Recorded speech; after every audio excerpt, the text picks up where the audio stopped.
నేను దేనికి భయపడనండి, నేను ఫైట్ చేస్తూనే ఉంటాను. నా ప్రాబ్లం కాకపోయినా నేను ఫైట్ చేస్తూనే ఉంటా. నాకు రాలేదే అనేది నేను అనుకోను, ఎందుకంటే వస్తుంది, ఖచ్చితంగా వస్తుంది కాబట్టే నేను ఫైట్ చేస్తున్నా. నా పర్సనల్ లైఫ్ అంటారా, పర్సనల్ లైఫ్ అనేది అలా జరుగుతుంది అని నేను ఎప్పుడూ అనుకోలేదు. It was really mind blocking ఇదనమాట. ఎందుకంటే 7 ఏళ్ళు నన్ను ఇంట్లో కూర్చోబెట్టేసి ఇంటి తలుపు తాళం పెట్టుకొని ఇంట్లోనే ఉండేలాగా నన్ను ఇండస్ట్రీకి రానికుండా ఉంచి కూడా ఫైనల్గా నేను అలాంటి ప్లేస్ ఒకటి చూస్తాను, అతను ఇంకొకరిని పెళ్లి చేసుకోవటం, తర్వాత నేను భార్య కాదనటం, అబ్బాయి మాత్రమే అబ్బాయి అనటం, ఇదంతా వింటుంటే ఇది సినిమా కథ అయితే బాగుంటుందేమో, అసలు భార్య లేకుండా పిల్లలు ఎలా వస్తారు, ఇది అర్థం కాలేదు నాకు. సో దట్ లిటిల్ అంటే కొంచెం డిస్టర్బ్ అయ్యాను. డిస్టర్బ్ అవడానికి ముందు అతని నేచర్కి వచ్చేసరికి he is a money minded fellow. He always needs money and he wants to spend money like బాగా వ్యసనాలకు ఖర్చు పెట్టాలి అనుకునే వ్యక్తి అనేది మనకు తెలిసింది ఎప్పుడు అంటే అంతా అయిపోయిన తర్వాత. అంటే మీరు భర్తగా అనుకున్న వ్యక్తి, నేను సహజీవనం చేస్తున్నాననే మాట విన్నప్పుడు అది చెప్తున్నప్పుడు అండి మీరు బాగా చూడండి దాన్ని, నేను అటు ఇటు స్టూడియో చూస్తున్నా, పుస్తక గారు మిమ్మల్ని అని చెప్పి యాంకర్ గారు నన్ను అడిగితే అప్పుడు ఓ నన్నా అంటే ఏంటండి అని అడిగాను నేను. ఇదేమీ అమెరికా కాదు, పొద్దున్న లేస్తే సాంప్రదాయం సాంప్రదాయం సాంప్రదాయం అని మాట్లాడుతూ ఉంటారు, వాల్యూస్ అంటారు, అదంటారు ఇదంటారు, వివాహానికి ఒక ఇది ఉందంటారు, అదొక బంధం అంటారు. ఇన్ని మాట్లాడిన తర్వాత సహజీవనం అనే మాట గురించి నన్ను అడుగుతున్నారు సార్. ఏమన్నా కరెక్టా చెప్పండి? మనం ఏమైనా అమెరికాలో ఉన్నామా సహజీవనం చేయడానికి? లేదు కదా. ఇప్పుడు మాతో మొదలైంది మా కథ, అంటే నా కథలో మొదలైంది. ఇప్పుడు అందరూ ఎవరికి పడితే వాళ్ళు సహజీవనం అంటున్నారు. పాపం బాధేస్తుంది వాళ్ళని చూస్తే. చేసేదంతా అదే అంటారు కదా, చెప్పేవన్నీ శ్రీరంగ నీతులు, దూరేది దొమ్మర గుడిసెలు అని. అలాగా చెప్పేదంతా మాటలే. మరి వివాహ బంధానికి అర్థం ఏముంది మీరు చెప్పండి, నాకు తెలియదేమో. మరి నేను ఒక్కడి మీదే ఉన్నాను కదా, ఒక కాలు మీదే ఉన్నాను, ఇప్పటికీ అలాగే ఉన్నాను కదా, నా బిడ్డతోనే ఉన్నాను. పక్కకు కూడా నేను చూడలేదు ఈరోజు వరకు. మా అబ్బాయినే చూస్తాను. ఇప్పుడు మీతో మాట్లాడిన ఒక 5 నిమిషాలకు మా అబ్బాయి గుర్తొచ్చాడంటే మీరు కనిపిరు నాకు, మా అబ్బాయి కనిపిస్తాడు. ఆ అబ్బాయితో మాట్లాడుతున్నట్టే అనుకుంటాను, కానీ అంటే నాలో నిండిపోయాడు. ఇంకా అంటే ఒకరోజు వెరీ టచ్ ఇది. ఈ ఇన్సిడెంట్ జరిగిన తర్వాత మా అమ్మ నాన్నగారు అప్పటికే చనిపోయారు, అమ్మ ఉంది. నీకేం కర్మ పట్టి ఇవన్నీ చేయాలమ్మా, అక్కర్లేదు రా నువ్వు అని చెప్పి మా అమ్మ నా చేపట్టుకుంటే, బాబు నువ్వు వాళ్ళు తీసుకెళ్ళిపోతారు అని. ఒక చిన్న బుజ్జి ప్రాణం తలుపు పక్క నుండి ఇలా చూస్తుంది, 2 కళ్ళు మెరుస్తున్నాయి కళ్ళు. ఇలా చూసి నేను దానా అంటే పరిగెట్టుకుని వచ్చి, మమ్మీ నన్ను వదిలేసి వెళ్ళిపోతావా నువ్వు అనేసి నేను ఆ చిటికిన వేలు మా అబ్బాయి పట్టుకున్నాడు. చిటికిన వేలు ఎవరు పట్టుకుంటారు? మొగుడు పట్టుకుంటాడు. కానీ మా అబ్బాయి నా చిటికిన వేలు పట్టుకున్నాడు. ఈ రోజుకి కూడా నేను ఆ ఇన్సిడెంట్ మర్చిపోలేను. అవును, నేను అడిగి తెచ్చాను మా అబ్బాయిని భూమి మీదకి, లేదు కదా, నా కొవ్వెక్కి తెచ్చాను నేను మా బాబుని. సంతానం అనేది మన ఇష్టంతో జరిగేది. సో అలా భూమి మీదకి తెచ్చిన వాడికి న్యాయం చేయాలి. న్యాయం చేయలేకపోతే పిల్లల్ని మనం కనకూడదు. No, never. వాళ్ళకి న్యాయం చేయాలి. మనం తిన్నా తినకపోయినా వాళ్ళ కోసం బతకాలి, వాళ్ళ కోసం ఫైట్ చేయాలి. ఈ రోజు కూడా నేను మా బాబు కోసమే ఫైట్ చేస్తా till end of my life. నేను చేస్తూనే ఉంటాను. ఆ తర్వాత మా అబ్బాయి కూడా ఫైట్ చేస్తాడు. పూజిత గారు, మీరు ఇంత భావోద్వేగంతో మాట్లాడుతున్నారు. ఒక మంచి తల్లిగా మీరు ఇంత కొనసాగుతున్న మీరు ఒక మంచి భార్యగా ఎందుకు ఉండలేకపోయాననే ప్రశ్నకి ఏం సమాధానం చెప్తారు? మంచి భార్యను కాదు అనేది కరెక్ట్ కాదు. నా దగ్గర అప్పటికే నగలు గిగలన్నీ అయిపోయి ఉంటాయి, డబ్బులు గిబ్బులన్నీ అయిపోయి ఉంటాయి. అందుకని నేను మంచి భార్యను కదా. అవన్నీ ఉన్నంత వరకు నేను మంచి భార్యనే కదా. అవన్నీ నువ్వే తీసుకెళ్ళిపోయావు కదా. అసలు బ్యాంకులో ఉన్నాయి తీస్తారనేది బ్యాంకుకి వెళ్ళటమే తెలియదు నాకు. అలా పెంచారు నన్ను మా ఇంట్లో. నాకు 100 రూపాయల నోటు తప్ప మీరు 500 రూపాయల నోటు ఇచ్చినా కూడా అది డబ్బులని తెలీదు. 100 తెలుసు నాకు. Though I'm a BCom student, I know only 100 rupees. ఆ 100 రూపీస్ నోట్ చూసి నాకు మా డాడీ 100 ఇచ్చారు అనుకునేది. ఆ 100 మళ్ళీ చిల్లర చేసి 10 రూపాయల్లో మిరపకాయ బజ్జీలు తినేవాళ్ళం. 5 వచ్చేవి అప్పట్లో 10 రూపాయలకి. 2.5 తిన్నప్పుడు తింటూ ఉంటే 2.5లో ఆ నర్ర తీసుకొని మా నాన్నగారు 3 తినేసేవారు. ఇద్దరం జుట్లు పట్టుకొని కొట్టుకునేవాళ్ళం. ఆ లైఫ్ తెలుసు నాకు. సో అలాంటిది బ్యాంక్లోంచి కూడా వెళ్ళిపోతాయి అనేది తెలీదండి. అంత మునిగిపోతానని తెలియదు. ఎవరైనా కూడా, ఒక ఆయన అడిగాడు ఎవరో నన్ను ఇట్లా ఇంటర్వ్యూలో, ఎలా నమ్మావమ్మా అలాగా అని. ఏం మాట్లాడుతున్నారు నేను పక్కింటోడిని నమ్మానా? భర్త అనే స్థానంలో ఉన్నవాడిని, భర్తను కాకపోతే దేవుడి తర్వాత నమ్మాల్సింది భర్తనే కదా. మరి అతనే ఇలా చేస్తాడని ట్యాగ్ వేసుకొని ఉంటే నమ్మను కదా. ఎగ్జాక్ట్లీ. ట్యాగ్ వేసుకొని నేను ఇలాంటి వాడిని, నేను డబ్బుల కోసమే వచ్చాను అని ఉంటే నేను నమ్మను కదా. అంటే అంత ప్రయాణంలో ఎప్పుడు గమనించలేదండి? అంటే మానవ సంబంధాలన్నీ ఆర్థిక సంబంధాలే. నన్ను బయట సంబంధాలతో కట్ చేసి పడేశాడండి. ఒకటి first thing, he want to grow himself in all aspects అన్నట్టుగా ఉండిపోయాడు. అండ్ నేను బయటికి రాకూడదు, నా నా ఇప్పుడు మీరు నన్ను మేడం అన్నారంటే తట్టుకోలేడు, నమస్తే అండి అన్నానంటే తట్టుకో, ఎందుకంటే అతను ఎవరో మీకు తెలియదు, మీరు నమస్తే పెట్టలేరు నేను చెప్తే తప్ప. ఇతను మా హస్బెండ్ అని అంటే అప్పుడు అవునా సార్, హాయ్ సార్ అని చెయ్యి ఇవ్వటమో నమస్తేనో పెడతారు. అది తట్టుకోలేడు అతను, ఈగోయిస్ట్. సో నన్ను మా అమ్మ దగ్గర ఎప్పుడో అన్నాడంట, మహా అంటే హీరోయిన్లు 2 years ఉంటారు, దాని తర్వాత తొక్కేయటమే, నేను చూపిస్తాను సినిమా, నేను చూపిస్తాను తనకి అని చెప్పి ఏదో అన్నాడంట. సో అవన్నీ తర్వాత నేను ఒకటే చెప్తా, అదే దీనికి అన్నిటికీ ఏం కావాలంటే ధైర్యం కావాలండి. చెప్పేవాడికి కూడా ధైర్యం ఉండాలి. అమ్మా ఇలా కాదు, నువ్వు చూస్తున్నదే నిజం కాదు అని, ఇతని క్యారెక్టర్ ఇది కాదు అని. ఇప్పుడు చెప్తున్నారు, రేపు నాకు కోర్టు ఉంది, ఇదే కేసు మీద రేపు నాకు కోర్టు ఉంది. వాచ్మెన్ కానీ చుట్టుపక్కల వాళ్ళు కానీ ఇప్పుడు చెప్తున్నారు. ఆ రోజు ఎందుకు చెప్పలేదు నేను మీకు ఇంత క్లోజ్గా ఉన్నప్పుడు? ఫ్రెండ్ అంటే ఏంటి అర్థం? ఇంకొక ఫ్రెండ్కు మంచి జరిగేలాగా చూసేవాడు నిజమైన ఫ్రెండ్, తప్పు చేస్తుంటే ఆపేవాడు నిజమైన ఫ్రెండ్. మీరు ఎవరూ చెప్పలే నాకు. సడన్గా అన్నీ తెలుస్తున్నాయి. ఏమోనండి ఇలా పెట్టుకోవటం, ఏమోనండి నాకు తెలియదండి, అమ్మ ఇలా తిరుగుతాడంట కదా, అమ్మాయిల మధ్యలో కూర్చొని కారు వస్తుందంట, వాచ్మెన్ ఇట్లా ఎత్తుకొని వస్తాడంట ఇంటికి, నాకు తెలియదండి. కీస్ ఉంటాయి కదా, తీసుకొని వస్తారు. ఆ టైంలో 2-3 గంటలకు మామూలుగా జనాలు ఏం చేస్తారండి, నిద్రపోతారు. నేను కూడా నిద్రపోతాను కదా. ఆ టైంలో పిల్లిలాగా వచ్చి లోపల పడుకుంటే నాకేం తెలుస్తుంది?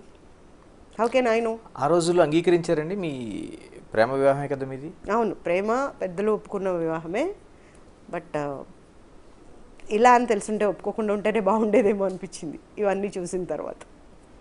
ఒప్పుకున్న తర్వాత కూడా ఏమో అండి, నేను వాళ్ళ పేరెంట్స్ని లాగాలని కూడా అనుకోను. ఎందుకంటే పెద్దవాళ్ళు, తల్లిదండ్రులు మనకు నేర్పిందే మనలో 75% ఉంటుంది. సో మరి వాళ్ళు నేర్పింది కాదు, ఇతను బయట నేర్చుకున్నవే ఈ వ్యసనాలు కానీ, ఇలాంటి దగులుబాల్జీ పనులు కానీ, లేకపోతే చీటింగ్ అనేది కానీ ఇతను బయటే నేర్చుకుని ఉంటాడు బహుశా, నేను అలా అనుకుంటాను.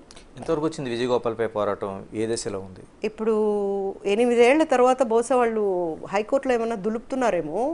ఆ దులిపి క్లీనింగ్లో కింద పడ్డట్టుంది ఫైలు. ఇప్పుడు వచ్చింది 8 ఏళ్ల తర్వాత. ఓకే, ఒక కేసు 8 ఏళ్ల తర్వాత వచ్చిందంటే ఏముంటుందండి అందులో? పేపర్ తెరిచి చూస్తే ఫైల్లో నేను ఇచ్చిన ఎవిడెన్స్లే లేవు అందులో. No evidence is there. How can you think that I'm going to win the case? ఎలా అనుకుంటాం మనం గెలుస్తామని? ఒక ఐపీఎస్, ఒక ఐఏఎస్, ఒక డీజీపీ, ఒక ఎంపీ, 4 సపోర్ట్ ఉన్నారు అతనికి, because he's a benami to them. Okay, so ఆబ్వియస్గా అతన్ని సపోర్ట్ చేసుకొని కాపాడుకుంటారు. ఆ కేసు నిలవాలంటే నా ఇవి ఉండాలి. నా ఫైల్ ఓపెన్ చేస్తే నేను షాక్, అసలు నవ్వుతున్నా నేను. పీపీ అడుగుతుంది, ఎందుకంటే మీరు నవ్వుతున్నారు. మాట్లాడదాం మనం. అంటే సమంత లాంటి వాళ్ళు ఒక పాయింట్ అవుట్ చేసి ఒక ట్వీట్ చేసే వరకు అసలు తెలుగు ఇండస్ట్రీలో చర్చే జరగలేదు. పెద్ద పెద్ద వాళ్ళందరూ ఉన్నారు, ఒక కమిటీ ఉంది, ఆ కమిటీ ఒక రిపోర్ట్ కూడా గవర్నమెంట్కి ఇచ్చినట్టున్నారు. కనీసం ఆ నివేదిక కూడా బయట పెట్టకుండా అంత గోప్యంగా తెలుగు ఇండస్ట్రీ ఉంచాల్సిన అవసరమే వచ్చింది. అంటే కొన్ని డిపెండ్స్ ఆఫ్ దేర్ పర్సనాలిటీస్. అంటే బాగా పబ్లిక్ అయినప్పుడు వాళ్ళని ఒక్కసారిగా బయటికి లాగలేరు కదా. దానివల్ల వచ్చే ఆనందం జనాలకు ఎంటర్టైన్మెంటే తప్ప వాళ్ళు స్క్వీజ్ అయిపోతారు. అందువల్ల కొన్ని పెద్ద పెద్ద వాళ్ళు అనేసరికి ఏం చేస్తారంటే లోపల సెటిల్మెంట్ అయిపోవటమే బెటరు, బయటికి రాకుండా అది ఇట్లా బర్స్ట్ అవ్వకుండా ఉండటమే మేలు అనేదాకా ఆలోచిస్తారు. ప్రతి చోట కెలుక్కుంటా పోతే 100 వస్తాయి, అలా లేకుండా సాల్వ్ అయిపోతే మంచిది అని. ఇప్పుడు సాల్వ్ అవ్వలేదు అనుకోండి, ఆవిడ ఇంకొక ట్వీట్ పెడతారు, నాకు ఎక్కడా న్యాయం జరగలేదని. అప్పుడు దుమారం లేస్తుంది కదా ఎలాగా. సో పెద్దింటి వాళ్ళు ఇద్దరు కలిసి కూర్చొని మాట్లాడుకోవటము, లేకపోతే ఒక ఇన్సిడెంట్ జరిగినప్పుడు దాన్ని బయటికే రానివ్వకూడదు. ఇంకోటి కూడా ఉంటుందండి, నాణ్యానికి 2 తలలు ఉంటాయి, 2 వైపులు ఉంటాయి. మనం ఒకవైపే చూసి మాట్లాడకూడదు, ఇటువైపు కూడా చూడాలి కదా. అటువైపు ఏముందో అది చూసేదాకా కూడా నోరిప్పరు ఒక్కొక్కసారి. సో 2 వైపులా తెలిసిన తర్వాత మాట్లాడతారు ఆబ్వియస్గా. ఇలా డిస్క్రిమినేషన్ కోసం మాట్లాడుకుందాం. లింగ వివక్ష అంటే ఇప్పటికే మనకి చూస్తుంటాం, హీరోకి ఒక రేటు ఉంటే హీరోయిన్కి ఒక రేటు, పోనీ ఓకే. మరి మిగతా వాళ్ళకి ఇచ్చే సౌకర్యాలు కావచ్చు, లేకపోతే కింది వరకు వెళ్తున్న అమ్మాయిల పరిస్థితి అంటే చివరికి వాళ్ళకి అవుట్డోర్లోన కనీసం సౌకర్యాలు కూడా ఇవ్వలేని పరిస్థితి ఒకటి కొనసాగుతుంది. ఈ మేల్ డామినేషన్ ఉన్నంత వరకు ఇంతేనండి. ఇప్పుడు ఆ అమ్మాయి ఖచ్చితంగా నాకు ఇది కావాలని చెప్పి అడిగింది అనుకోండి, నెక్స్ట్ షెడ్యూల్కి ఉంటుందో ఉండదో? You understand, you got my point? Next షెడ్యూల్కి ఉంటుందో ఉండదో? ఏముంది, 2 రోజులు షూట్ చేసి తీసి పడేస్తారు. ఆ ఉన్న అవకాశం కూడా పోగొట్టుకోవటమే కదా. అందుకని కష్టాలు పడి వస్తారు. ఇప్పుడు సమంతకు అలా చేయలేరుగా, ఇంకా హీరోకైనా తక్కువ ఇవ్వగలరేమో, సమంతకు అలా చేయలేరుగా, ఓకే. ఈ అమ్మాయికి రష్మికకు అలా చేయలేరుగా, చేయలేరు డెఫినెట్గా. సో మరి ఒక్కొక్కరికి వాళ్ళ రేంజ్ వచ్చే వరకు ఆగాలి, రేంజ్ వచ్చిన తర్వాత ఆటోమేటిక్గా అన్నీ వస్తాయి. అంతవరకు అవకాశం అనేది అయితే డెఫినెట్గా ముఖ్యమే కదా వాళ్ళకి. అంటే ఇప్పుడు మా కావచ్చు, లేదా తెలుగు ఇండస్ట్రీ కావచ్చు, లేకపోతే పూజిత గారిలాగా ఏదైనా నేనున్నాను అని ఒక భరోసా ఇచ్చేవాళ్ళు లాంటి వాళ్ళు కావచ్చు, వాళ్ళకి ఏమైనా అన్యాయం జరిగింది అని అమ్మాయిలు వస్తే ఈ రోజున తెలుగు ఇండస్ట్రీ నుంచి నిలబడడానికి సిద్ధంగా ఉన్నారా? డెఫినెట్గా ఉన్నారు సార్. మొత్తం టీం ముందుకు వస్తారు, వెనక్కి తగ్గేదేలే. అంటే గతం నుంచి ఏమైనా మార్పులు వచ్చినాయి? ఎందుకంటే మనం శ్రీరెడ్డి లాంటి ఘటనలు చూసాం మనం. చూసాము.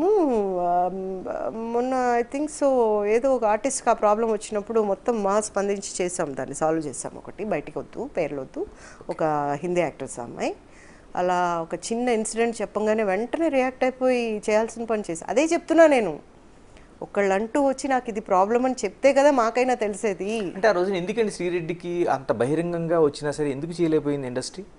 ఎవరండి వెళ్ళేది? అంతమంది అక్కడ కూర్చొని వాళ్ళు టీవీ వాళ్ళు మైక్ పెట్టగలిగారు, కానీ ఆ అమ్మాయి మీద గుడ్డ కప్పగలిగారా? కప్పారు. తర్వాత అది కప్పుకోనని చెప్పి ఎంత గొడవ చేశారు ఆవిడ? అవును, అవునా కదా? ఆవిడ తెగించేశారు ఇంకప్పటికి. ఇప్పుడు అవకాశాలు రావాలి అంటే అండి, ముందు మీకు ఇక్కడ ఉండాలి, దీన్ని నమ్ముకోవాలి. ముందు ఇక్కడ రాసి పెట్టుందనుకోండి, ఎవ్వరు మనల్ని ఏమీ చేయలేరు, వస్తాయి. ఇక్కడ ఎంతవరకు రాసిందో ఎవరికీ తెలియదు. ఇప్పుడు ఆవిడ చేసింది అవకాశాలు రాలేదనే కదా. అలాంటి పని చేయటం కరెక్ట్ కాదు. అవకాశం కోసం వెళ్ళి రోజు అడుగు. ఇప్పుడు ఇలా బెదిరించడం కంటే రోజు పోయి విసిగించు. కొన్ని సినిమాల్లో పెడుతూ ఉంటారు, నాకు ఉద్యోగం కావాలంటే హీరో వెళ్ళి ఒక అతన్ని ఇబ్బంది పెట్టడం, అప్పుడు ఉద్యోగం అంటే ఫైనల్ ఇది అంటే నథింగ్ ఈజ్ ఇంపాసిబుల్ అనేలాగా చెయ్యి, you will get it. But that's not the way. ఎందుకంటే ఇప్పుడు మార్పు వచ్చిందండి అమ్మాయిలు అలాగ ముందుకు వచ్చి కంప్లైంట్ చేయడం కానీ ధైర్యంగా ఎదిరించడం కానీ చేస్తున్నారా? ఇప్పుడు నేను టీవీ చేస్తున్నానని చెప్పాను కదండి, మా టీవీలో ఉన్న ఆర్టిస్టులే వాళ్ళ మాటలు వింటూ ఉంటాను నేను. ఎంత ఇదిగా మాట్లాడుతూ ఉంటారంటే కింద పడేసి ఉతికి పడేస్తాను అన్న లెవెల్లో మాట్లాడుతున్నాను. అంటే ధైర్యం ఉంది కాబట్టి. అలాగే పోనీ అప్పుడు మాట్లాడి వాళ్ళు వచ్చినప్పుడు ఏమైనా మాట్లాడరేమో అంటానికి కూడా లేదు, వాళ్ళని కూడా అలాగే వేసుకుంటున్నారు వాళ్ళు ఒక రౌండ్. ఓ తీసినట్టు మాట్లాడుతున్నాం. ఇట్స్ వెరీ గుడ్ అండి, గుడ్ సైన్. ఇలా ఉండాలి డెఫినెట్గా. వాళ్ళకి కావాల్సింది ఏంటి అనేది వాళ్ళు పోరాడి తీసుకోవాలి అనుకుంటున్నారు. It's good sign. వెల్కమ్. ఇలా మీరు చిన్న బుల్లితెర కోసం మాట్లాడారు. బుల్లితెరలో ఈ మీటూ కావచ్చు, కాస్టింగ్ కౌచ్ కావచ్చు కొనసాగుతున్నాయా? ఉన్నాయి అని ఖచ్చితంగా చెప్పను, లేవు అని కూడా ఖచ్చితంగా చెప్పను. ఉండొచ్చు, లేకపోయి ఉండొచ్చు. నాకు తెలిసి అది ఉండదు అని అనుకుంటున్నాను. ఎందుకు ఉండదు అంటే వాళ్ళకి ఈ ప్రాంతం వద్దు, బయట ప్రాంతం. ఇప్పుడు వాళ్ళకి కావాల్సింది లడ్డు. తిరుపతి లడ్డు కంటే గొప్ప లడ్డు అది, బయట ప్రాంతం నుండి వచ్చేవాళ్ళు. అంటే వాళ్ళని తెచ్చుకుంటే చాలు అన్న దీంట్లో అలాంటివి అక్కడ జరిపించి తెస్తున్నారని అయితే అనుకోను నేను. ప్రజెంట్ వాళ్ళకు ఇది వచ్చేసి ఉంటుంది కదా, ఆర్డర్ వచ్చేసి ఉంటుంది, పైలట్స్ తీయాలి. ఆ టైంలో ఇంక ఇవన్నీ పెట్టుకుంటే ఆర్టిస్టులే దొరకరు. సో అలాంటప్పుడు ఒకళ్ళని తీసుకొచ్చి స్క్రీన్ టెస్ట్లు ఈ టెస్ట్లు అన్నీ చేసిన తర్వాత ఓకే చేస్తున్నారు. I don't think so this is happening there. But జరుగుతున్నాయంటే జరుగుతుండొచ్చు కదండి. ఒక వాదన, నేను వితండ వాదనే అంటాను, వాళ్ళకి ఇష్టం కాబట్టి వచ్చి చేసుకున్న వాళ్ళు మేము ఏమీ చెప్పలేము, మేమేమి అనలేము, దాన్ని మీటూగా అనలేము, కాస్టింగ్ కౌచ్ అనలేము అని చెప్తున్న మాటలు. నేనేమంటానంటే ఏ ఆడపిల్ల అయినా ఆ అవకాశాల కోసం నీ పక్కలో పడుకుంటారని ఇష్టపూర్వకంగా వచ్చే అమ్మాయి ఉంటుందండి ఎవరైనా? నాకు తెలిసి అలా ఉండరు. వాళ్ళ ఇంట్లో ఏ కష్టం ఉందో, వాళ్ళకి ఏ కష్టం ఉందో దానికోసం అయితే ఏమైనా చేస్తారేమో. కానీ ఏ ఆడపిల్ల కూడా నాకు కోట్లు ఇస్తానంటే కూడా రెడీ అని చెప్పి వెళ్ళి పడుకోవటానికి అయితే మాత్రం ఇష్టపడదు. దిస్ ఐ కెన్ సే, బల్లగుద్ది కూడా చెప్పగలను నేను. అది ఇంకా ఎటువంటి సిచ్యుయేషన్లో ఆ బిడ్డ అలా చేయగలుగుతుందో తెలియదు కానీ, బట్ అలా అయితే ఏ ఆడది చేయదండి. ఆన్ బట్ పొజిషన్ అనేది కానీ వాళ్ళకి చెక్ ఉంటే, నెక్ మీద చెక్ పెట్టుంటే అప్పుడు ఏమైనా చేస్తారేమో, అంతవరకే. కానీ ఇప్పట్లో అయితే నాకు తెలిసి అలా చేస్తూనే రావాలి అనే వాళ్ళు లేరండి. ఇప్పుడు బాగా టాలెంటెడ్ చూసారు కదా ఆర్టిస్టులు, అబ్బాయిలు కానీ అమ్మాయిలు కానీ వెరీ టాలెంటెడ్. ఒకవేళ టాలెంట్ కాకపోయినా ఈ బెంగళూరు వాళ్ళు అనేసరికి ఎర్రతోలు వేసుకొస్తున్నారు కాబట్టి ఆ తోలు కావాలని దానిని పట్టుకొచ్చేస్తున్నారు. సో వచ్చాక నేర్పుకుంటున్నారు, వస్తుందో రాదో అది దేవుడికి ఎరక. That's the thing. I have seen that.